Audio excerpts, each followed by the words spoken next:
Now, I want you to take a breath with me, in and out, because what I'm about to say isn't easy, but it's necessary.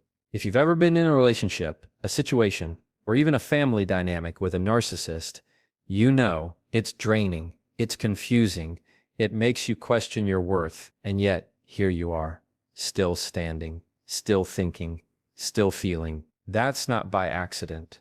God didn't put you in the narcissist's life to be a doormat. He put you there to be a mirror. And mirrors do two things. They reflect truth and they reveal cracks. So today, I want to give you 4 truths, 4 reasons why you may have been placed in that space, not to break, but to build something in yourself. I want you to sit with what I'm about to say because it's not loud, but it's true. And sometimes truth doesn't come in like a lightning bolt. It comes in like a whisper that finally makes sense after the chaos dies down. You were sent to reflect truth.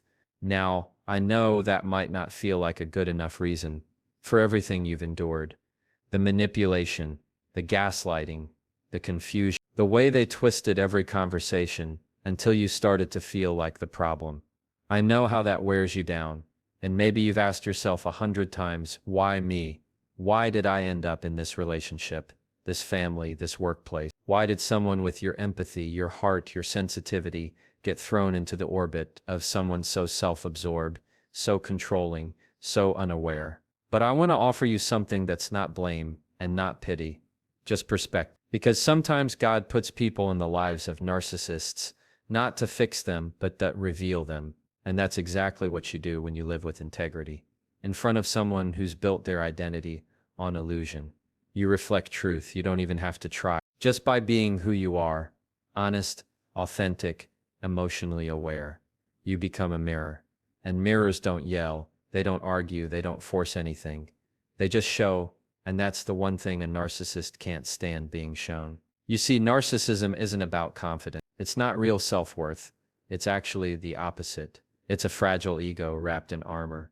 They curate every word, every relationship, every version of themselves that they show the world, all to avoid what they're afraid to face inside, that they're not enough, that they're scared, that they're empty. But then you show up, and you don't play the game. You're honest, you're open, you love without a mask, and that makes them uncomfortable, not because you're doing something wrong, but because your authenticity puts pressure on their illusion. Now, I need you to hear this. That's not your fault. That's not something to apologize for. You didn't provoke their behavior. You didn't cause the manipulation. You were simply the mirror. You exposed what they were trying to hide. And listen, truth doesn't need to be loud to be effective. Some of you think, well, I didn't fight back hard enough. I let too much slide. But let me tell you, your silence, your observation, your quiet boundary is sometimes more powerful than any argument. Because what unnerves a narcissist the most is not when you scream, it's when you stop reacting. It's when you stop feeding the illusion. That's when the mirror becomes undeniable. That's when the mask starts to crack. And here's the deeper part of this. God didn't send you there to fix the narcissist. Let's be clear, healing is not your job. Responsibility for change always lies with the person who caused the harm.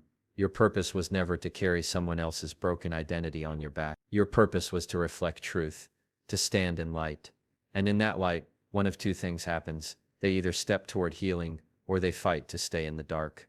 Either way, you did your part. But I get it. It's still because when you live with or love someone who refuses to see the mirror, you begin to question the mirror itself. You start thinking, maybe I'm the problem. Maybe I am too emotional, too difficult, too much. But that's not truth. That's conditioning. When someone gaslights you long enough, they don't just rewrite the story, they rewrite your sense of reality. And that's why I'm here to help you get it back, piece by piece. Truth. Because when God calls you to be a reflection of truth, He also gives you the strength to handle the rejection that often comes with it. Not everyone wants the mirror. Not everyone can handle the truth you carry. But that doesn't mean the truth is any less real. Some people will never thank you for the light you brought into the room. They'll blame you for the shadows they didn't want to see. But heaven saw it, God saw it, and He sees you. So no, you're not weak, you're not invisible, you're not crazy, and if you were sent, then that means this wasn't just pain, it was purpose. That doesn't mean you stay forever. It doesn't mean you ignore the damage or accept the abuse. In fact, some of the most powerful truth you'll ever reflect is the moment you say, I love myself too much to keep playing this role. That's when the mirror walks away, and even in your absence, you still speak truth. That's your strength. That's your calling. That's your healing. And maybe, just maybe, your presence was the only wake-up call that person ever got. What they do with it is on them. But you've already done something most people never do. You stood in the presence of dysfunction, and you didn't become. You felt the pull of manipulation, and you resisted it. You lived with the lie, and you chose truth anyway. And that's not weakness. That's spiritual strength. So breathe again, in and out. You're not here by accident. You were sent to reflect truth. And that reflection may have disrupted the illusion, but it also revealed your courage, your clarity, and your calling. You can put the mirror down now. It's done its job, and now it's time for you to be seen, not just as a reflection, but as the real thing. Whole, strong, free. Keep walking. Let's slow this moment down, because if you've been walking through life with a narcissist in your orbit, your nervous system's been running in overdrive. You've been managing their moods, tiptoeing around their silence, and holding back your truth just to keep the peace. And if nobody's told you lately, I want to say it plain, that is exhausting. Now I know what you've probably been told directly or indirectly, that your voice is too much, that your feelings are inconvenient, that your reactions are but I want to offer you something else, something honest. You're not being silenced because you're weak. You're being silenced because your strength threatens the system. And here's what I mean by that. When you are in relationship with someone who manipulates, controls, or dominates, someone with narcissistic patterns, their entire worldview is built around control. Their self-worth doesn't come from within. It comes from keeping the people around them small, predictable, quiet. They need the room to orbit around them. So when you start to find your voice, when you start to say that doesn't feel right, when you stop explaining yourself and start setting boundaries, that's when the real tension begins. Because now you're no longer playing the role they cast for you. But let me remind you of something foundational here. That tension isn't a sign you're doing something wrong. That's a sign of growth. Because God didn't put you in this place to lose yourself. He put you here to build yourself. You see, strength doesn't show up all at once. It shows up in layers. And sometimes those layers get built in the hardest places, where you're being dismissed, devalued, or distorted. And every time you choose not to believe the lie, every time you reclaim your peace, every time you say, no, I'm not crazy, I'm just clear, that's strength being forged. Now I want to pause right here, because some of you might be thinking, but it doesn't feel like it feels like survival. And I hear you. That's fair. That's real. Survival mode doesn't feel heroic. It feels messy, quiet, lonely. But what you might not see right now is that survival mode is strength in disguise. It's your nervous system doing its best to protect you. It's your soul trying to hold the line when the world around you is trying to erase you. And here's the hard truth with a soft edge. Not all strength feels good while it's being built. Sometimes strength feels like crying in the shower so the kids don't hear. Sometimes strength is staying silent in a fight, not because you don't have a comeback, but because you know your peace is more valuable than being right. Sometimes strength is writing the text and deleting it, speaking up in therapy, leaving the room, or just not going back. These quiet moments, they're the reps, and those reps add up. Because you're not just getting through this, you're being formed through this. And no, I don't believe God designed the abuse. He doesn't partner with dysfunction. But I do believe he can use it to refine you, not to punish you, not to shame you, but to strengthen what they tried to silence. You know what silence does? It teaches you to listen deeper. You know what being dismissed does? It teaches you to trust your gut. You know what gaslighting does? It teaches you how to separate fact from fiction and reclaim your truth. That's why your healing journey might not look loud and victorious. It might look quiet, cautious, even shaky. But don't confuse shaky with weak. A toddler's first steps are shaky too, but they still count. And so do you. You are rebuilding yourself in the presence of someone who's trying to erase you. That takes grit. That takes divine help. That takes something deeper than ego. It takes resilience, and you might not feel strong right now. But let me tell you this. Every time you choose not to stoop, not to snap, not to beg for the bare minimum, every time you sit in your dignity, even when they're pushing your limits, every time you honor yourself in the middle of emotional chaos, you are building something. You are no longer just surviving. You are becoming the version of you that no longer needs to be validated by dysfunction. You are becoming someone who can speak softly and still be heard. You are becoming someone who knows they are worthy, even when someone else doesn't treat them that way. And that right there is spiritual strength. So no, this isn't just pain, it's preparation. And I don't mean that in a motivational, sugar-coated way. I mean it in a very real, practical, soul-deep kind of way. God's not just interested in you getting through this. He's interested in what's being built in you through this. Because strength developed in silence becomes confidence that doesn't need to shout. And that kind of confidence can't be shaken by manipulation. It can't be undone by someone else's insecurity. So if today you feel like you're tired of fighting, like your voice doesn't matter, like you're becoming invisible in someone else's shadow, let me gently say, you're not invisible. You're transformed. The same way roots grow deep in dark soil, the same way diamonds are formed under pressure. You are being strengthened in ways you may not see yet. And one day when the silence is behind you, when the tension is past, you'll speak with a voice that's steady. You'll stand with a spine that's straight. And you'll walk into rooms no longer seeking permission to be there, because what they tried to silence, God used to strengthen. So take another breath, in and out. You're still here. You're still growing. You're still rising. And no matter how long it takes, no matter how slow it feels, you're getting stronger every single day. Keep walking. I want you to really hear this next part, because it's something a lot of people don't realize until after they've walked away from the wrong situation. Your leaving might be the lesson someone else has been waiting their whole life to see. Let me say that again because it matters. Your exit might be someone else's example. Now that doesn't mean you went through all that pain just to be a lesson. That's not what I'm saying. I'm not here to romanticize suffering, or say, well, at least someone learned something. No, what happened to you?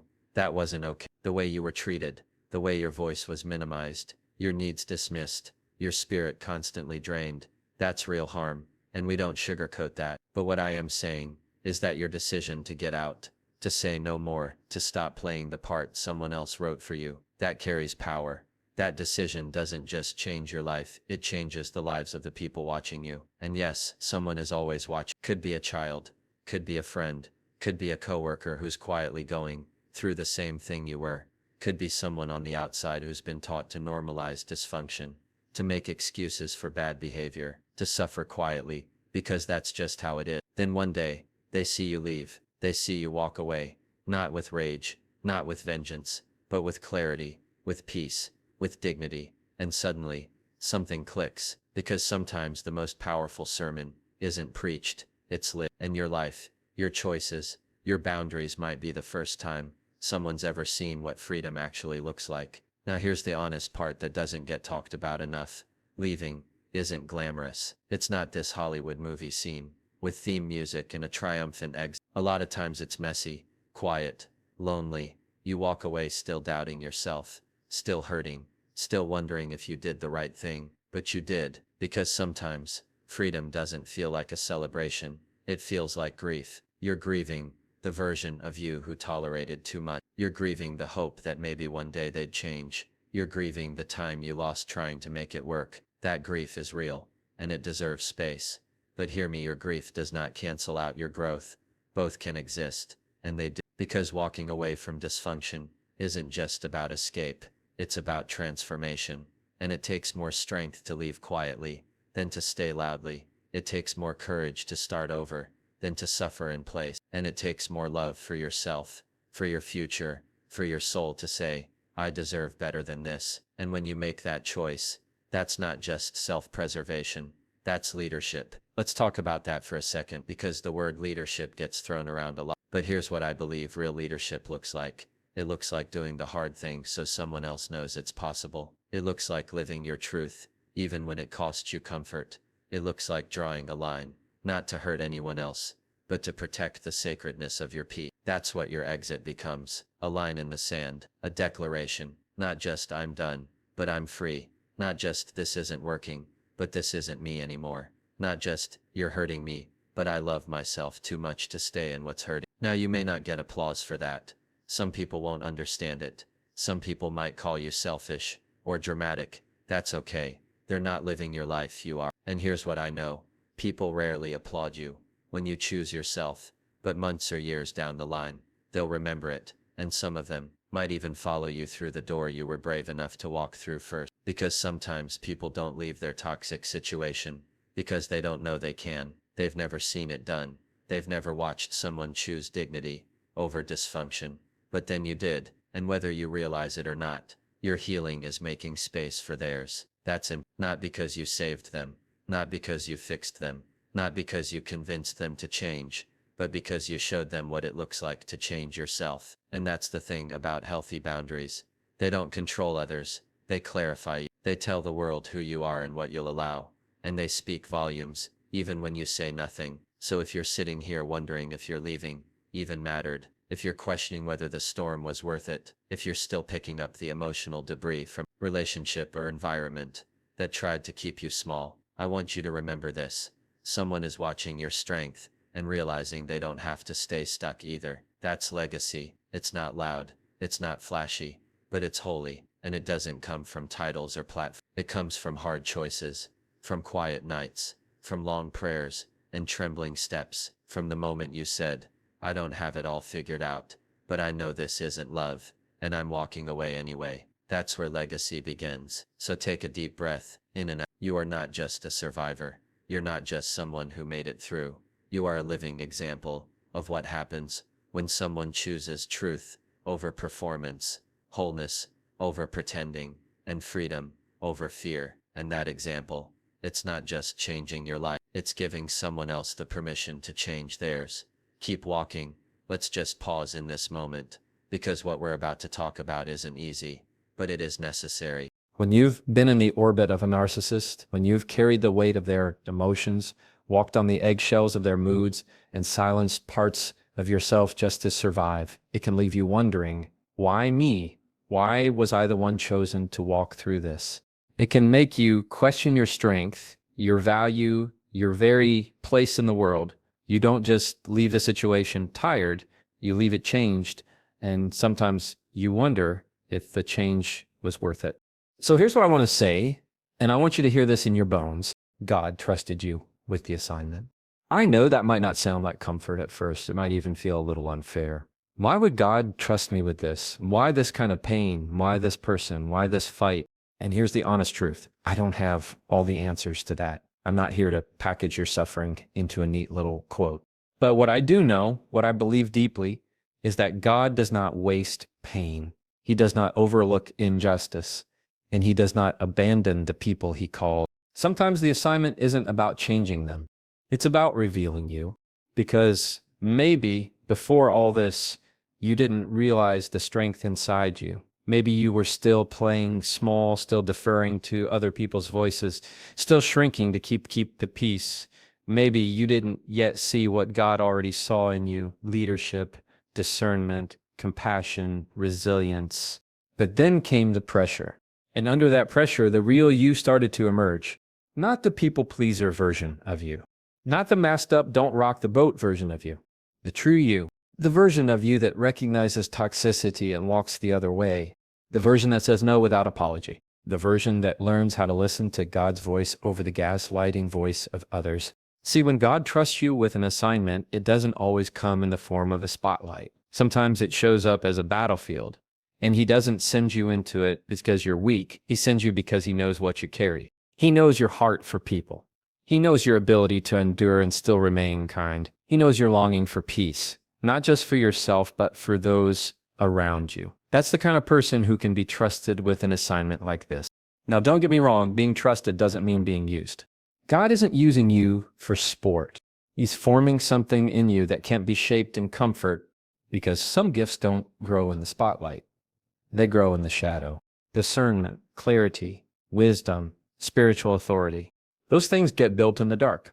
When you have to sit with hard questions, when you have to choose your values over your emotions, when you have to anchor yourself in truth while being pulled in every direction by someone else's brokenness. And here's what you might not have realized. Not everyone could do what you did.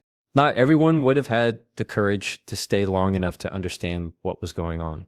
To speak truth to someone who only listens to themselves. To walk away with grace instead of bitterness. But you did. You were chosen, not because of what you could endure, but because of who you are becoming on the other side of it. Now, I'm not saying God caused the narcissist to harm you. That's not who he is. People have free will. They make their own choices. And God does not partner with abuse.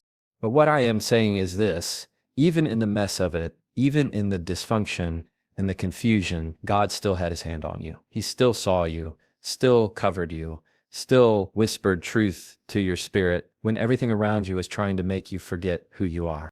Because even in your lowest moments, he was preparing you for more.